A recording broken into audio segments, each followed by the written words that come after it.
Hey guys, welcome back to the channel. Today we're going to work on the Razor. We're going to do the 25-hour first service and checkout. Let's get started.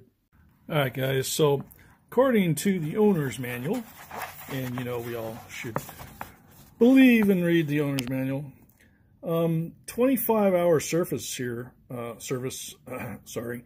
You know, we're going to obviously inspect the stuff that just needs to be inspected, but the big one here is that engine oil. Okay, we need to clean out that break-in oil.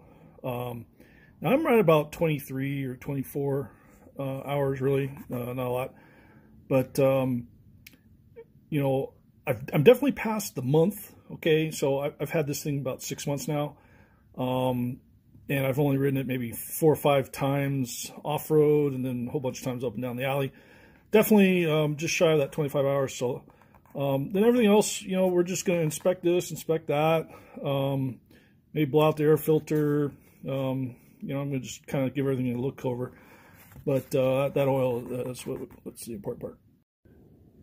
And guys, really, you know, I know there's tricks about using your own kind of oil, Mobil 1 or AMSOIL or whatnot, and then maybe Wix filters or something. But, you know, I'm using the factory Polaris filter.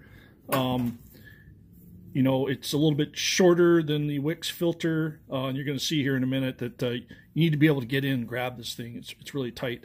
So what I've done is I've got a hold of these pretty cool looking oil filter pliers. I love a new tool, never had this, so I'm going to give it a shot. And then I'm using, again, Polaris oil. Okay, it's a little overpriced, but I couldn't find the Mobil 1 ATV or AMSOIL ATV equivalent in my area, so I'm just going to go with the Polaris stuff for now. Probably mail order for my next oil change. Get yourself a 8mm Allen in various kinds. I got this kind here, then one that you could put on a 3/8 breaker bar to get it free. And that's about it, guys. Oh, obviously a tasty beverage of your choice and some Super Clean to clean up the oily mess when you're all done. All right, guys, so you know, I've definitely done my share of oil changes in my days, and I definitely know that one of the first things you need to do is get this up to operating temperature. Now I've had this out of the garage just to move it, but it's cooled off now to 88. So what I was told by my dealer, and I think it's really great advice, is that I don't even move this thing until it gets to 120 degrees Fahrenheit on that temperature on the dash. Guys, that's just really good thing to do here. I haven't had any belt slippage. I haven't had any problems with anything, honestly. So let it warm up. Take that extra 2 minutes that it takes, 5 minutes max, you know, let it warm up. Don't go anywhere, guys.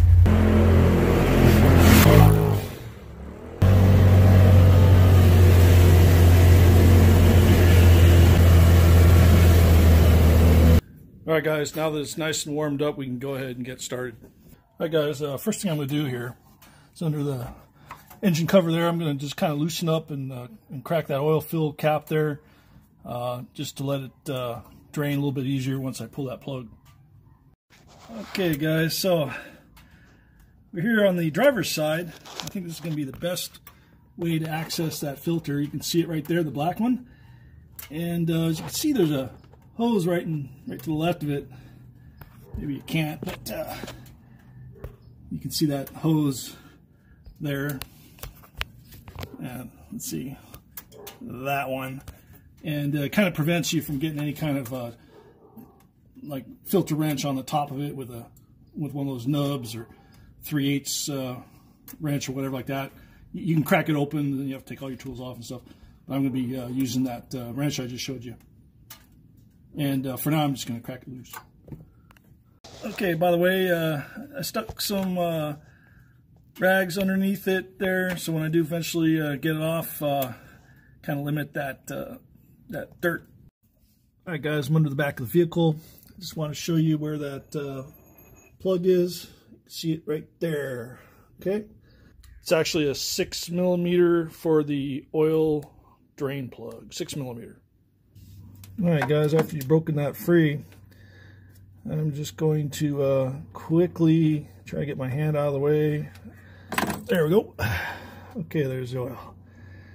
There's the plug. Not bad. That oil looks pretty good as far as I'm concerned. And now it's just a matter of letting that thing drain. Alright guys, I barely even wiped this drain plug off. It's super clean. It was pretty good. There's no magnetism in it as far as I could tell. Huh. Alright guys, so I'll use that filter wrench to get started, and I'm wearing a rubber glove, and I'm just going to spin it off with my hand. There we go. That's free. Hope you guys can see this. And I'm just going to get loose. I'm going to try to sneak it out of there. There we go. This is probably why you don't want to use one of the oil filter wrenches to put it back on. See these dents in here? That definitely doesn't belong there. That was from me just trying to get this thing off. Wasn't on there super tight, but required me to at least clamp down on that thing. So I wouldn't recommend putting this back on with that. I would just go hand tight, guys. As tight as you can with your hands. Okay, there we go.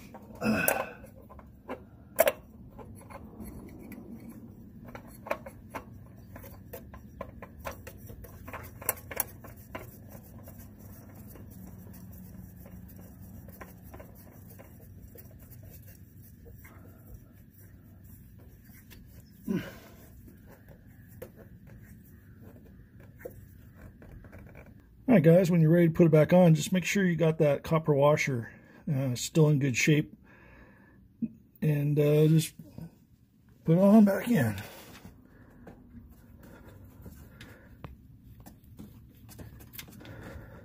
This is supposed to be about 12 to 14 foot-pounds, but guys, I've been doing a lot of this for a long time, and just do it nice and snug.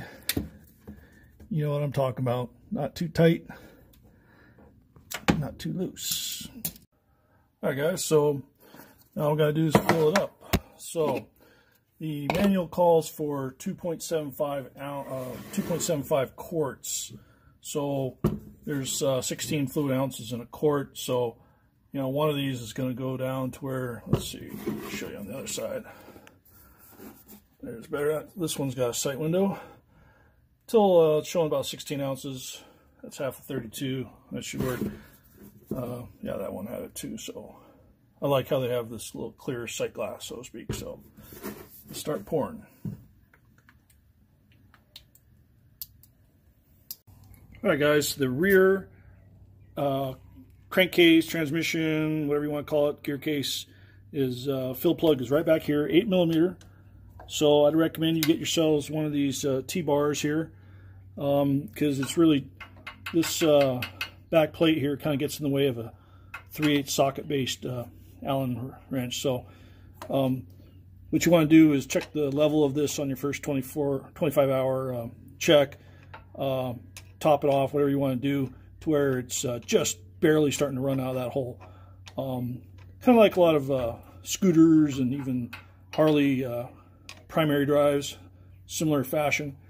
So anyway, that's where it's at. It is an 8mm. So is the drain plug. And let me show you the front. Okay, to get the bearings, guys, you want to come over here on the passenger side front end. They call this the demand drive in 2021. Not sure what other years they might have called it other things, but it's called the demand drive because when you're in four-wheel drive, you're actually in all-wheel drive. It only sends power when it senses a slip in the rear. So again, 8mm. You want to just get it on there, pull the plug, check for level. If you need to add any, you add it through this same orifice here until it just barely starts to drip out, and then you plug it up. So there you go, guys.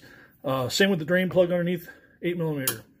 All right, guys, there you go. pretty simple 25-hour first maintenance on that Razor XP Turbo 2021. Hope you guys enjoyed it. Comment down below things I might have missed. Hey, certain things I didn't show you that I pointed out in the manual at the beginning, you know, I checked on my own. Again, I got a couple other videos you might see me doing that same things. So anyway, hey, subscribe guys, say hi, visit us at Greenhorn Barbecue and Beer, and we'll see you around.